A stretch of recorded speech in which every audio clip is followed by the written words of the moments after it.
Hey, what's up everybody? This is Shawn with another tip from the Empire. So to my left, you're right. Don't worry about that. So we have a little experiment over here. I went out and I spent almost no money on a 2002 Toyota Sequioa Limited. We look, these gold badges are in terrible shape. So for many of the vehicles that we see, the badging is chrome and people don't like it, or is faded and they're not into it. Today I'm going to show you a really simple way to be able to fix the badges. So follow me. Whoops. What did he do? I didn't put my e-brake on, apparently.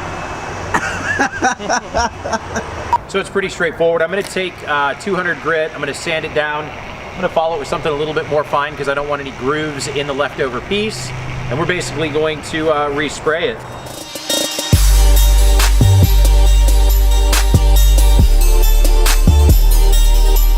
So basically what we've done is we're scuffing all of it to try and create not only a clean surface, but an exposed surface for the new paint to bond to. When you take a look at it, you'll see that there's some reasonable grooves that have been kind of etched into it from the grit of the sandpaper that I'm using. I don't want the overall finished piece to have that texture, so I'm going to come back through with a little bit lighter sandpaper just to remove the grooves just quickly on the face, and then we're going to go ahead and spray it. Now this is going to be sprayed in a satin black. The Sequoia is actually a gloss black. I think the satin will create just a little bit of contrast.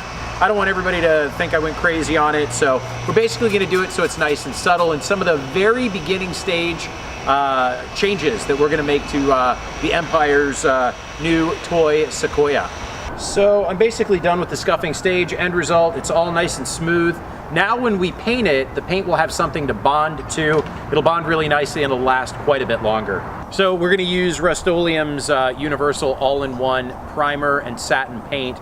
Again, we're going to leave it with a satin black finish. This doesn't require any sort of a clear over it. It's basically an all-in-one, so we're just going to get to spraying.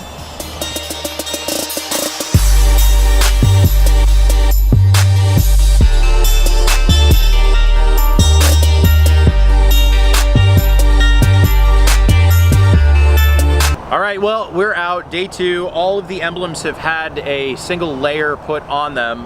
We're taking a look at them. They actually look pretty good, but we're gonna hit it with one more layer. Now, it's extremely important that you give it time to dry before you put the second layer on.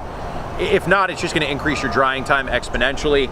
It's just gonna make for a messier product. So what we're gonna do is we're gonna go ahead and spray them all one more time to try and cover up the last little bits of gold that you might see shining through. So let's take a look.